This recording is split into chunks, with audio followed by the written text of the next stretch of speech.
It's time for review part 3 of Hearthstone's next expansion, Descent of Dragons. Last time we covered the remainder of cards from Blizzcon weekend, but this time we get to see the next form of Galakrond with a crazy powerful Galakrond synergy card, a few more side quests, and more denizens of Wormblight.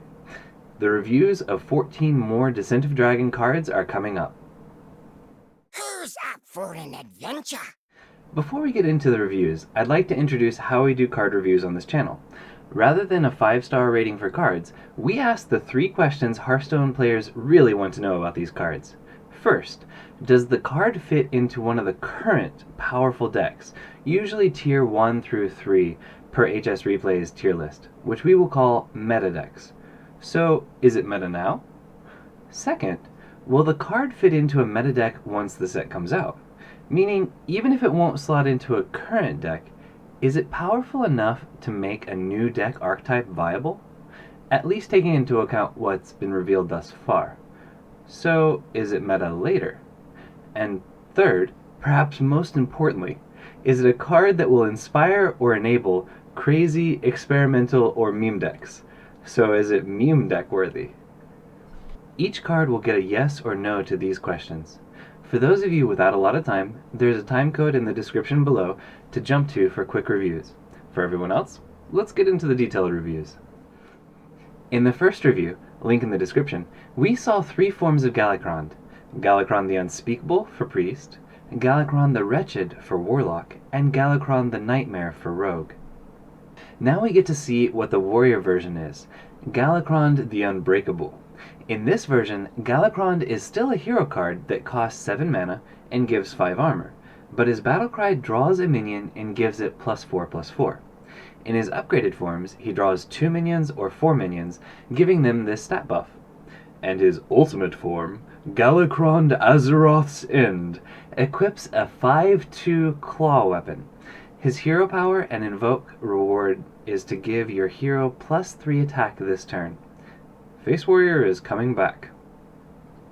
As this Battlecry selectively draws minions to buff, you can build your deck to capitalize on this effect and combining the hero power with charge minions to take down your opponent quickly.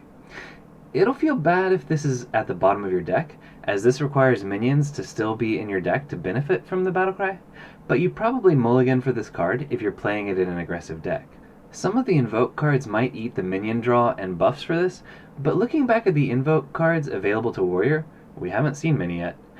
Both Devoted Maniac and Shield of Galakrond felt like a pretty questionable invoke activators, but in a deck with this Galakrond, they'll feel okay.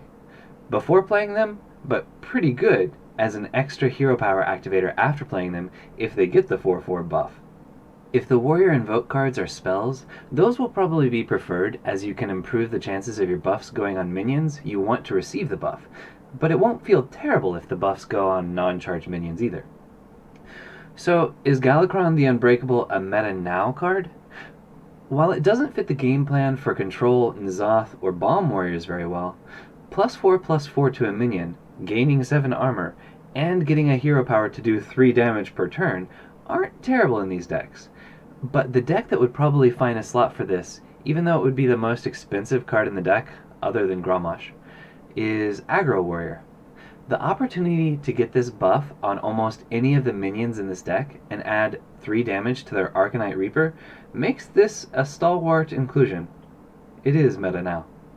As for the future meta, a modified Aggro Warrior to take full advantage of this will probably develop, and there are a number of ways this effect could benefit other builds with decks built effectively. I'm quite certain a deck with this will solidify its position in the new meta as well. And what kind of meme decks can we build with this? There are a lot of directions this card can go. A Smork-only Super Aggro Warrior with Wolf Rider, Korkron Elite, Leroy Jenkins, and Grommash Hellscreen is one route. A Quest Galakrond deck taking advantage of the invoke cards after playing Galakrond for more 4/3 Stone Golems to flood the board, or even a Super Taunt Wall buff deck could all use this to make some amazingly fun and bizarre games. This card's status in meme decks is unbreakable. So, you know how I mentioned it might feel bad if Galakrond was at the bottom of your deck? Well, Blizzard was apparently thinking about that too, and decided to double the chances of getting your Galakrond early on with this absurdly powerful 6 mana neutral minion. Kronx Dragonhoof is the Herald of Galakrond with a Battlecry that will draw Galakrond from your deck. If you're already Galakrond, he'll let you discover a Devastation to unleash.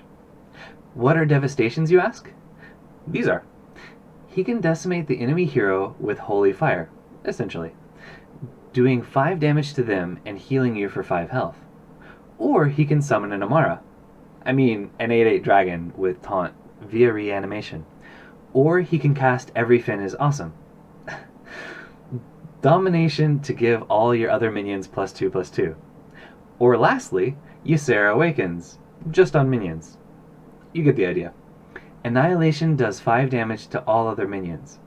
You get to choose which one of these to unleash, and these effects are all effects that took a ton of effort to set up in the previous iterations.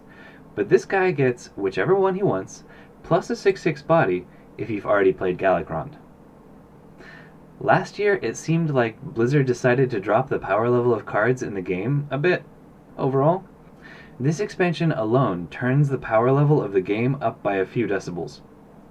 So Aggro Warrior, with their version of Galakrond, would love to have this card to increase the consistency of drawing him, making this a shoo-in for Meta Now status. But also, a number of current meta decks would include this and the Galakrond from their class, just to have the devastation effects this guy can unleash. Super meta now. And yes, a few Galakrond decks will be in the meta, and Kronx is practically an auto-include in almost any Galakrond deck. Kronx will devastate the new meta. We haven't seen the Shaman Galakrond yet, but I already want to make a Quest Galakrond deck because of this card. As with other quests and Galakrond, the order of completion is important, but doubling this Battlecry can do so much. Sathravar, Baleful Banker, Barista Lynchin, Youthful and Ancient Brewmaster, and a Chaotic Shudderwalk sounds like fun. And with even more bounce tools and Rogue, there are so many experiments we need to explore with this card. I'm excited. So it appears as though the Saviors classes can get more than one side quest. In addition to Toxic Reinforcements, Hunters get Clear the Way, a 1-mana side quest to summon 3 Rush minions. The reward is a 4/4 Griffin with Rush. Hunter has quite a few ways to generate Rush minions, including Spring Paw, the Desert Spear, and Swarm of Locusts. While we're not certain how it interacts with Swarm of Locusts, as it would normally fill all spaces on the board and not give enough space to summon a Griffin, it probably summons 3 Locusts, or however many you have left to complete the side quest, then the Griffin, and then fills the rest of the board with Locusts. While this card doesn't have an immediate impact when played, if it can be played early on, it sets up for a pretty impressive swing turn, and it generates a nice body to use for board control in a deck that's already looking to control the board with Rush minions. In the current meta, Quest Hunter is doing pretty well, and this card synergizes quite well with the Hunter quest, as this is one more activator for the quest, but also serves as a nice target for the hero power reward to buff. I think this deck may consider running both copies of Clear the Way. As Quest Hunter will probably still be a Tier 1 or Tier 2 deck, and this synergizes with their game plan, this is a meta later card as well. As for the memes, while we could use Dire Frenzy on the Griffin this summons and do some unusual things with this, it doesn't enable or inspire any truly innovative or crazy deck. We can't give it meme deck worthy status. Now we get to see the first side quest for Druid, Secure the Deck. This 1-mana side quest to attack twice with your hero rewards you with 3 claw spells. It looks as though warriors and druids are being encouraged to use their heroes for attacking more often. Fortunately, or unfortunately, both classes have quite a bit of armor gain. Speaking of armor gain, this has some pretty interesting synergy with Ferocious Howl, as the 3 extra cards can help gain extra armor in addition to the armor from the claws. This card doesn't really synergize well with Quest Druid decks, and while it can provide a little extra burst damage from the claws for the Savage Roar turn in Token Druid, this card would take up a valuable slot and require spending mana on hero powers rather than minions to attack with, so they wouldn't want it either. We can't give this meta now. However, together with Pounce and Gadgetzan Auctioneer, this card can help cycle through a deck remarkably quickly, as all the claws are so cheap. Using this to gain armor while quickly drawing Malygos and Elise to finish the game seems pretty powerful. There are a lot of possibilities with this card, and that makes me think this will find a place in the new meta. And Gonk the Raptor is coming back for the memes. We'll be summoning an extra copy of Gonk and use this to kill our opponent even more reliably than the old versions of Gonk Druid.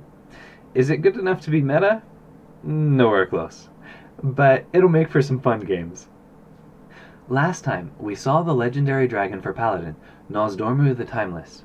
This time, we get to see who the other legendary for Paladin is, Dragon Rider Talritha. She's a 3-mana 3/3 with a Deathrattle that gives a dragon in your hand +3/+3 and this Deathrattle. She can come down quickly, and in a deck with enough low-cost dragons, she could provide a massive amount of pressure early on. She's a 1-of, so it's difficult to count on her joining the battle early on, but when paired with the card coming up next, it looks as though Dragon Paladin really could become a viable deck. None of the current meta Paladin decks run dragons, so Talritha would plummet right into the snow during the current meta.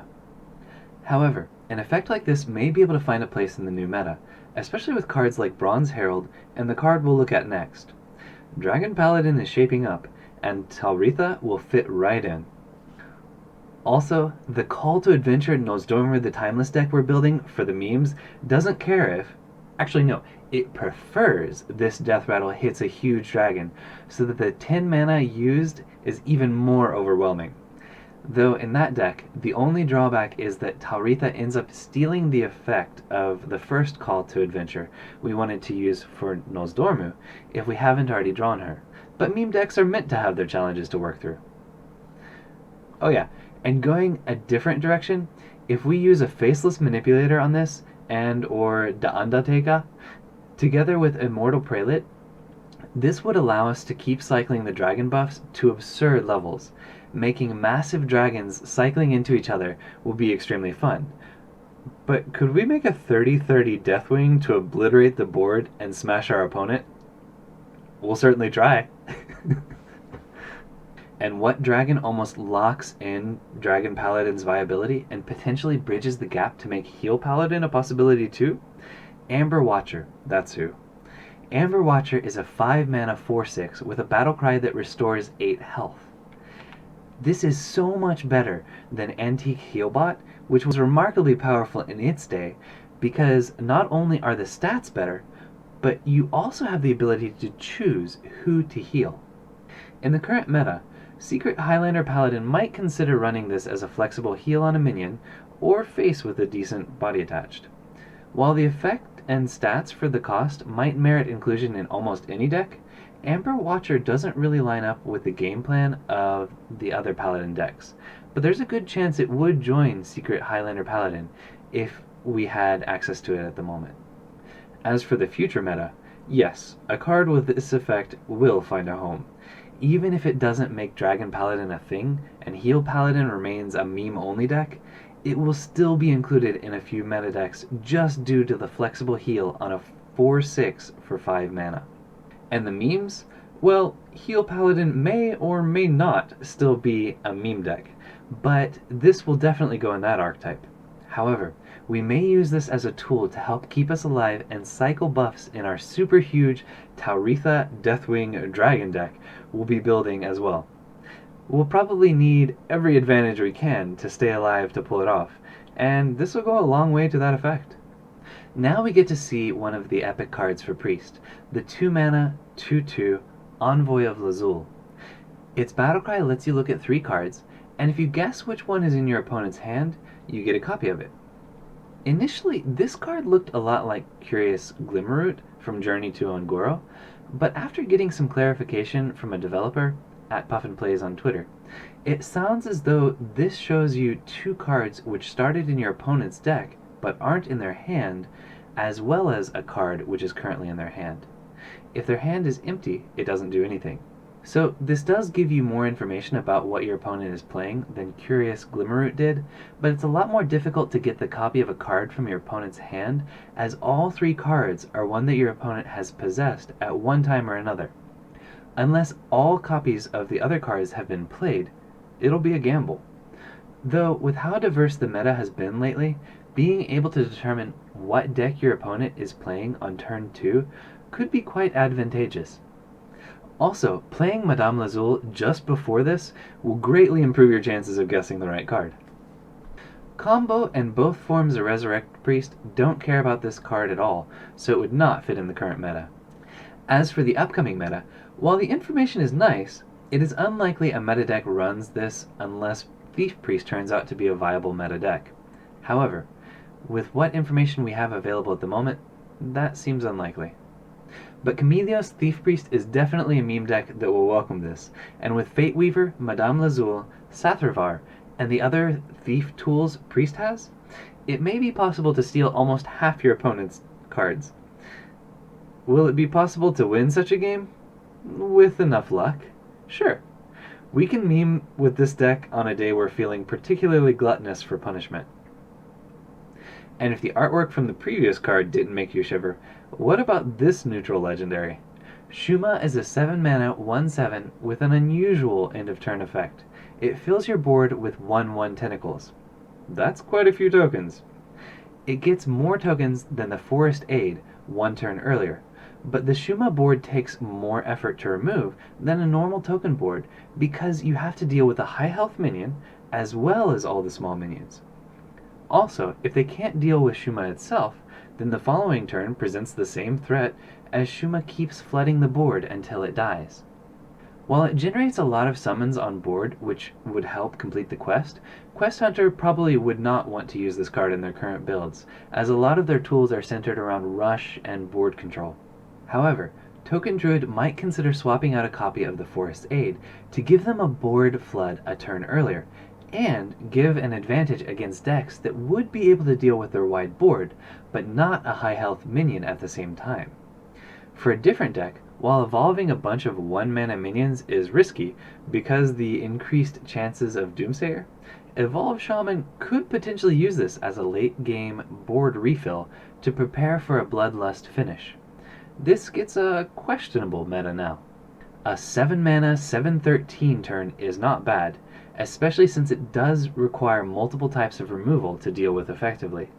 This will probably make its way into a token-oriented deck, but the question is whether a token-oriented deck playing something like this on turn 7 will be strong enough to survive the new meta alongside the decks that will be empowered by all the new heavy-hitting cards from this expansion. But in almost every meta, token decks have found a way, and I think this will be able to join the token deck or decks which survive. It will be meta later. Too bad Howl Fiend is no longer in Standard. A Howl Fiend Treachery Knife Juggler deck would be fun with this, if you could get the cards discounted enough. In Standard, is it finally time to make a Spirit of the Bat Hyreek deck work? Or what about a Darkest Hour Grim Rally Token Swarm deck? These are just the options in Warlock. A card with an effect like this will definitely inspire a few meme decks. Now we finally get to see which dragon is spewing the corrosive breath for Hunter. It's Varanus, a 6-mana 7/6 with a Battlecry to change the health of all enemy minions to 1. It's like an equality that only hits the opponent's side of the board on a 7/6 body for just 2 mana more.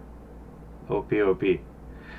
With 9 mana, this can clear 6 minions from your opponent's side with just Varanus and Unleash the Hounds. Hunter has a bunch of ways to deal with 1 health minions, and this could even be paired with Rapid Fire or Multi-Shot to remove a couple annoying minions and let your minions go face, keeping their health unscathed. Explosive Trap isn't a bad pairing either, but your opponent will probably trade off your Varanus before triggering it, so keep that in mind. Mech and Midrange Hunter wouldn't run her, but Quest Hunter could consider it, as many of the tokens trade really well into reduced health enemies. However, they don't usually have difficulty removing threats and blockades, so this might not make the cut. That being said, both the Highlander and normal version of Secret Hunter could consider including Varanus, as they want to go face with their bigger minions, and they usually have a few small tokens available from the Snake Trap and Unleash the Hounds to trade while keeping their minions alive. She probably would swoop into the current meta. Control Dragon Hunter looks like it could be a legitimate deck now. It will probably still struggle to find a place in the new meta, but I'm certain enough non-dragon synergy decks will want to run this, so Varanus will erode the health of enemies in the new meta. And what better minions are there to trade into our opponent's minions than explosive leper gnomes from our toxic reinforcements in our semi-smork quest hunter? Well, when is it okay to trade with this deck? When you can kill a massive minion and do face damage at the same time. We may be bending the sacred Smork rules a bit, but those pesky taunts won't stop the Smork memes with this deck. A new Deathrattle combo minion for Rogue was announced as well. The Necrium Apothecary is a 4-mana 2/5 with a combo that draws a Deathrattle minion from your deck and gains that Deathrattle. Is this the final puzzle needed for Deathrattle Rogue to work? Maybe.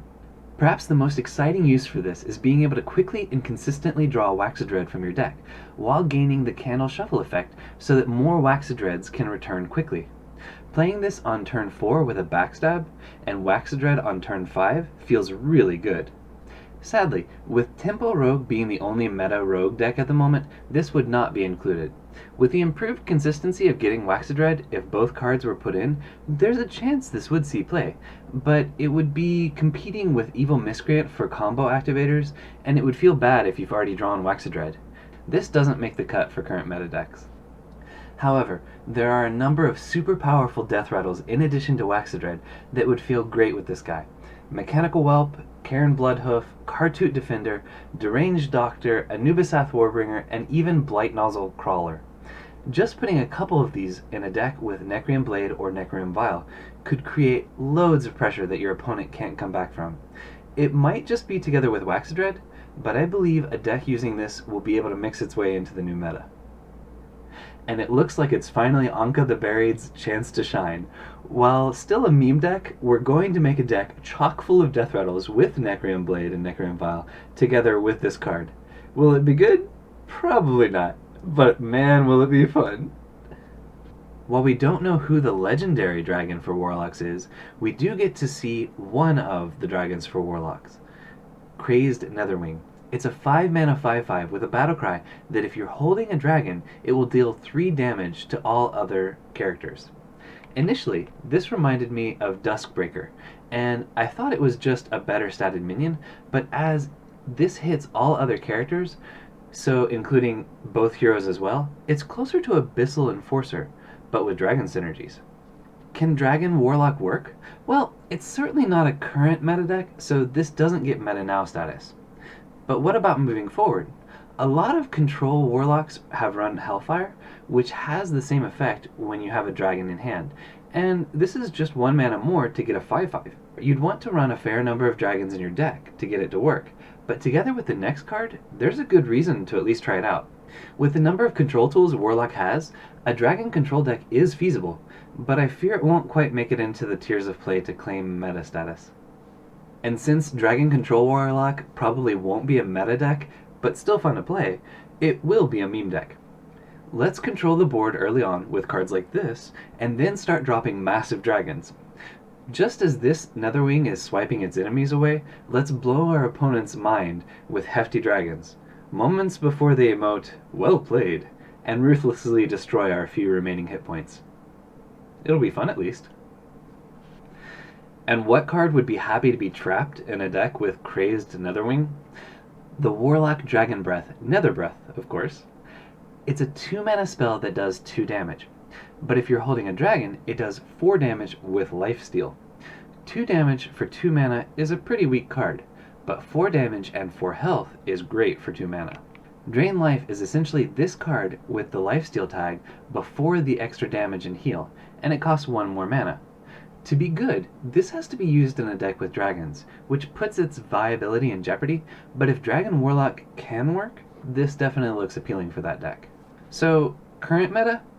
Not in the least. Future meta? Yes, if Dragon Warlock is a thing, but from what we've seen thus far, that's unlikely, so ultimately, no. And memes? Yep. Control Dragon Warlock will love this, and it's the only way the deck can survive until the late game to drop any big dragons. It'll also fit nicely in our Reform Scheme Darkest Hour deck, as we'll likely draw a dragon or two while we prepare to use our Darkest Hour. Have you ever wished your mechs other than Coppertail Imposter could stick on the board more reliably? Well, the League of Evil has you covered, stealthed. The 6 mana neutral Camouflaged Dirigible is a 6/6 mech with a Battlecry giving your other mech stealth until your next turn. It's average stats for a 6 mana card, but there may be a mech synergy deck looking to capitalize on this tech choice. Are there any decks in the current meta that would benefit from this? The only deck which might consider running this would be Mech Hunter.